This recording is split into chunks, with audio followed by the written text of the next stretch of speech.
En tant que Tenonnais, il m'a semblé utile de concrétiser par cette vidéo ainsi que par un document écrit une réflexion sur l'évolution de la ville. Le sujet abordé se concentre sur la partie basse de Thonon, du belvédère au village de Rives, avec comme point central le funiculaire. Cette réflexion fait suite à la participation à un concours d'idées organisé par la municipalité de Thonon en 1998 à travers une mission de marché de définition. Mais cette réflexion est bien antérieure à cette date et s'est poursuivie jusqu'à présent. Je pense que cette étude peut présenter un intérêt pour tous, en particulier pour les décideurs en charge de la gestion et de l'avenir de la ville et de notre région. Cette étude part d'un double constat. Premier constat, la plateforme du funiculaire haut est difficile d'accès, du fait notamment de l'étroitesse du trottoir où convergent plusieurs flux piétons croisant la zone d'attente de personnes handicapées souhaitant emprunter l'ascenseur. Second constat, la promenade du belvédère d'une qualité exceptionnelle sur la partie est se heurte brutalement au pignon de la mairie, et la logique voudrait que cette promenade se poursuive. Les solutions seront proposées dans quelques instants. J'ai consulté plusieurs amis auxquels j'ai soumis mes diverses propositions au fil de cette réflexion de plusieurs mois. J'ai eu des retours souvent très pertinents qui m'ont amené à retravailler, à améliorer ces propositions et dans certains cas à repenser les solutions proposées. Je les remercie de leur participation. Nous avons une chance inouïe de disposer d'un site et d'une configuration remarquable, d'extrême qualité, unique au bord du Léman, le lac à nos pieds et une situation de surplomb de plus de 50 mètres. Cela nous est offert. Dans les années 1950, la ville de Thonon a acquis plusieurs propriétés bâties le long des belvédères. Ces acquisitions ont permis la démolition de plusieurs bâtiments faisant obstacle à la vue sur le lac et à la relation de la ville hôte avec Rives. Ainsi, la ligne des belvédères voit la succession des bâtiments patrimoniaux, la sous-préfecture, le château de Bellegarde, la mairie ainsi que le château de Sonnaz. Avec la gare haute du funiculaire, toutes ces constructions rythment la ligne du belvédère du jet d'eau à la place Jean Moulin. L'histoire nous laisse aussi d'anciens aménagements pour lesquels il suffirait de leur redonner vie. Ce sont les nombreuses terrasses sous le funiculaire et sous le château de Sonnaz. Lors des études de 1998, Pierre-Louis Cochet, architecte grenoblois, avait fait le constat suivant. Le funiculaire du haut arrive trop bas, le funiculaire du bas arrive trop haut. Les accès sont étroits, les espaces de la plateforme sont exigus et tout en chicane. L'ascenseur qui rattrape le bon niveau du funiculaire à partir de la rue Michaud n'est pas toujours en état de fonctionner. Outre l'exiguïté de la plateforme du funiculaire, c'est l'accès à partir de la rue Michaud qui constitue un point de fort conflit où se croisent les piétons marchant le long du trottoir, les piétons venant de la rue du Port ou sortant du funiculaire, les parents avec enfants en poussette devant se résoudre quasiment toujours à les porter en empruntant l'escalier faute d'un ascenseur en fonctionnement. Pour débloquer les flux contraires et permettre un accès plus aisé, je propose d'élargir le trottoir le long de la rue Michaud d'environ 3 mètres. Ainsi, les différents cheminements piétons disposeraient d'une largeur suffisante sans avoir à croiser des flux contraires. Les 2 escaliers menant au funiculaire sont élargis et se remettent alors dans le bon sens. L'attente devant l'ascenseur ne gêne plus le passage des autres piétons. L'agrandissement de la plateforme et la redisposition des escaliers d'accès donneraient ainsi au funiculaire un réel statut de gare. La plateforme du funiculaire se situant à mi-niveau entre le Ré et Ré-1 de Sonnaz, je propose la création de 2 rampes de faible pente, 4%. Cet aménagement permettrait un accès au funiculaire aux personnes à mobilité réduite sans avoir à emprunter l'ascenseur. L'accès au Ré-1 de Sonnaz permettrait une entrée directe et de plein pied au musée du Chablais. Il permettrait aussi une revitalisation des terrasses. L'aménagement de la salle Peltzer en bar local de préparation permettrait d'utiliser ces terrasses à l'occasion d'événements exceptionnels ou réguliers pour la ville de Thonon, pour Thonon Agglo ou tout autre. L'évolution des villes, l'évolution des déplacements urbains, les exigences de maîtrise des émissions de CO2 par une moindre utilisation des véhicules vont dans le sens d'une gratuité pour partie ou totalité des transports en commun. C'est une réflexion qui s'étend à l'ensemble du territoire national. Le coût de cette gratuité pourrait être compensé par moins de gestion, par plus de facilité de stationnement, par une meilleure fréquentation d'eaux rives et une meilleure activité touristique. Et si l'on tentait l'expérience du funiculaire gratuit pendant une année? La partie est de la promenade à partir de l'immeuble Léman est exceptionnelle et fonctionne très bien. Cette promenade connaît un étranglement le long de la rue Michaud, étranglement résolu par l'élargissement du trottoir d'environ 3 mètres dont il a été fait état précédemment. Mais la promenade le long du rez-de-Sena se heurte au pignon de la mairie. La continuité de la promenade pour aller jusqu'à la plage Jean Moulin et à la résidence est résolue d'une part par la création d'un escalier devant le pignon de la mairie, mais aussi par l'aménagement des 2 rampes dont il est fait état ci-avant. À partir du dessous de la mairie, le cheminement serait prolongé jusqu'à la glacière. Puis, pour rattraper la déclivité entre la glacière et la plage Jean Moulin, une rampe pourrait être construite en s'appuyant latéralement au mur de soutènement existant. La place Jean Moulin a été créée et dénommée place Jean Moulin sans qu'il n'y ait eu de modification ou d'adaptation des lieux. Un simple buste a été mis en place contre le mur de la sous-préfecture le long du passage menant au chemin de Soubassu.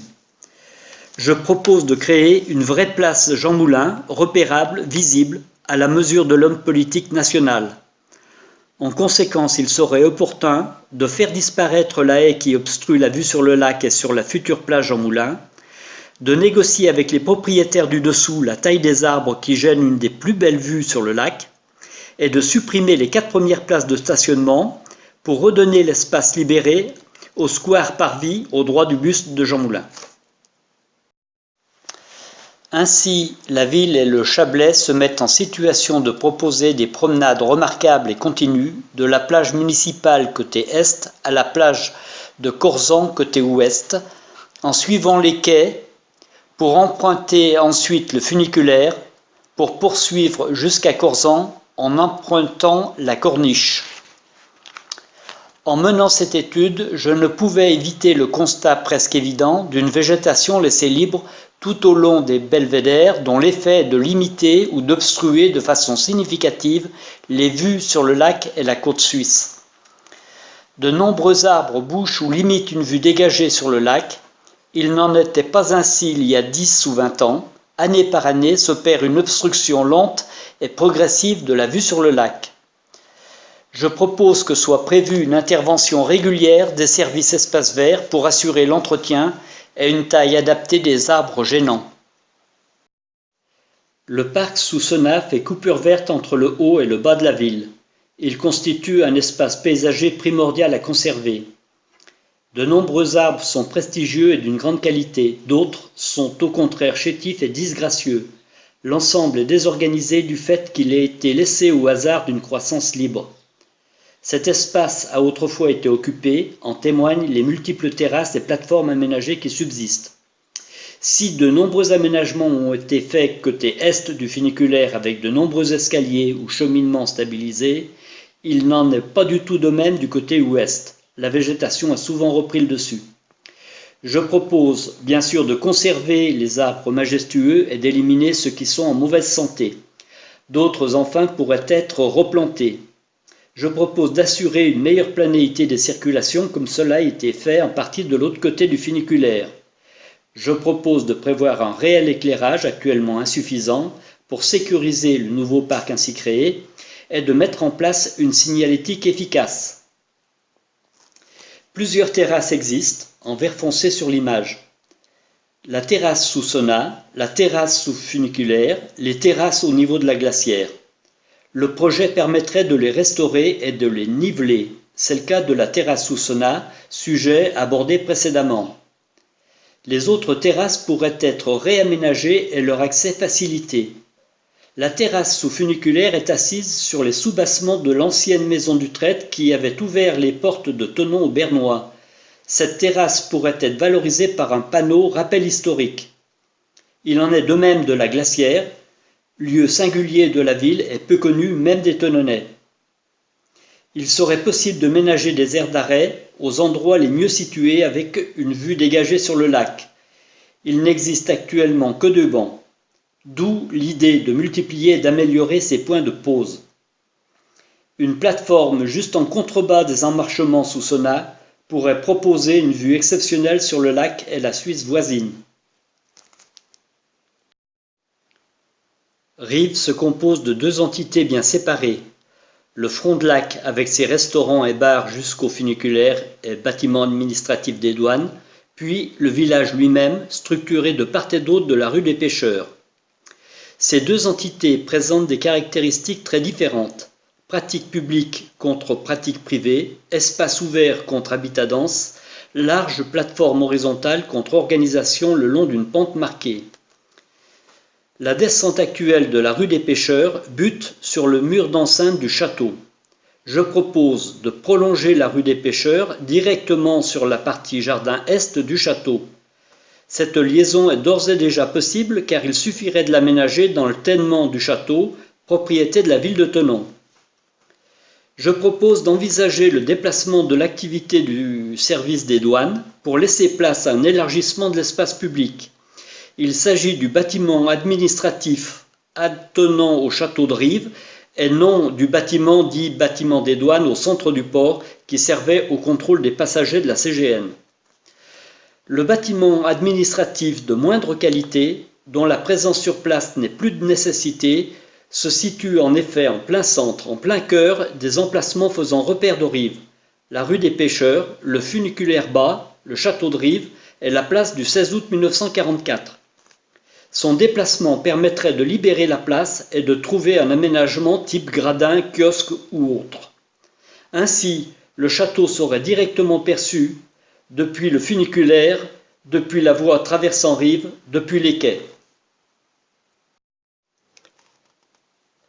Je propose de modifier l'agencement de la gare basse tout en conservant la structure des murs et murets existants avec plusieurs améliorations.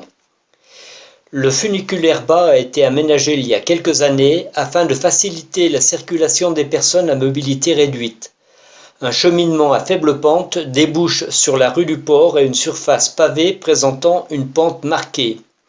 Je propose de délimiter une zone de roulement en enrobé de façon à permettre aux fauteuils d'accéder de façon non chaotique de l'autre côté de la route à la place du 16 août 1944. L'aménagement comprendrait la mise en place d'un élévateur qui déboucherait sur la route principale de Rives et non sur la pente marquée de la rue du Port. Je propose également une amélioration pour la gestion des arrivées-départs. Actuellement, l'agent en charge du fonctionnement doit sortir de la billetterie pour aller au bas de la rue du funiculaire et contrôler les billets des personnes descendant à Rives, qui plus est dans une zone non abritée. Un système de portillon commandé depuis la billetterie permettrait de gérer les flux tout en assurant une zone abritée à tous les utilisateurs. Cela permettrait aussi un meilleur accueil des usagers. Dans la réorganisation proposée, les surfaces d'attente et de sortie sont agrandies avec une meilleure lisibilité du fonctionnement en séparant les zones d'attente et de sortie des usagers. Il m'a paru important d'inscrire ma réflexion dans un cadre plus large en faisant référence à l'évolution des lieux. Le Théâtrum Sabaudier est une représentation iconographique et cartographique des états de la Maison de Savoie au temps de Charles-Emmanuel II de Savoie, réalisée au XVIIe siècle. La vue générale du Théâtrum Sabaudier montre bien la rupture naturelle forte entre haut et bas de la ville. La structure générale du village de Rives existait déjà avec la rue des Pêcheurs, la rue du Port menant jusqu'à l'angle de la rue Michaud. Il en est de même du chemin de Soubassu qui débouchait sur la place devenue ultérieurement place Jean Moulin. Le cadastre de 1873 a été réalisé quelques années avant la création du funiculaire qui date de 1888. La ligne épaisse verte marque la rupture de pente qui existait alors, très proche de la limite actuelle, si ce n'est les espaces entre Senaz et Funiculaire, ainsi qu'entre la place du château et l'orphelinat qui était alors en talus. Les années 1950 ont été déterminantes de par la démolition de plusieurs bâtiments faisant obstacle entre la ville et Rives, entre la ville et le lac. Sous l'autorité de Georges Pianta, maire de 1944 à 1980, le château de Senalivet, attenant au château de Senat, puis le clos Antoineau ont été démolis et les terrains ainsi libérés ont été aménagés en espace public. Sur les cartes postales du début du XXe siècle, on constate que le niveau d'arrivée du funiculaire était plus haut qu'actuellement. À l'origine, le funiculaire arrivait donc quasiment au niveau de la rue Michaud. Ce n'est qu'avec les aménagements successifs qu'il a fallu créer des ouvrages techniques, entraînant le raccourcissement du linéaire des rails et un recul de l'arrivée. Du fait de ce recul et d'une pente d'environ 20%, le niveau de la plateforme a été abaissé à environ 1,80 m au-dessous du niveau de la rue Michaud. Il apparaît également que l'ancienne voie de liaison Rive-Tenon, c'est-à-dire la rue du Port, permettait encore un accès direct, routier, sans escalier sur la rue Michaud. Le funiculaire de Rives est rénové en 1989 avec l'automatisation du système et l'installation de 2 cabines neuves. Louis Moinat, architecte tonnonnais, a fortement marqué l'histoire et l'architecture de la ville de Thonon-les-Bains. L'association APO, Association pour l'architecture et l'urbanisme, a d'ailleurs réalisé une exposition de son œuvre dans les années 1990. Louis Moinat a en particulier travaillé sur un projet d'aménagement du clos Antoineau et projet de casino au niveau belvédère, au droit de la place du jet d'eau, projet qu'il m'a semblé utile de présenter. Son projet établissait la jonction des deux belvédères en comblant le creux qui les séparait. Il proposait d'aménager la surface en un jardin à la française et construisait le creux pour en faire un équipement sans doute public, type salle de réception, salle des fêtes. Ces diverses références historiques montrent que les lieux évoluent, vivent et qu'il n'y a pas d'immobilité durable. En fonction des opportunités, des élus ont pris des décisions déterminantes pour l'évolution de la ville et pour l'ouverture de larges espaces au public. Il serait en effet difficile d'imaginer en 2019 de vivre avec les multiples bâtiments qui, le siècle passé, obstruaient la vue sur le lac et empêchaient le lien entre ville haute et rive. Je me suis efforcé de mener une réflexion globale. Ces propositions méritent d'être partagées, critiquées, complétées, enrichies. Ces propositions sont mises à disposition de tous.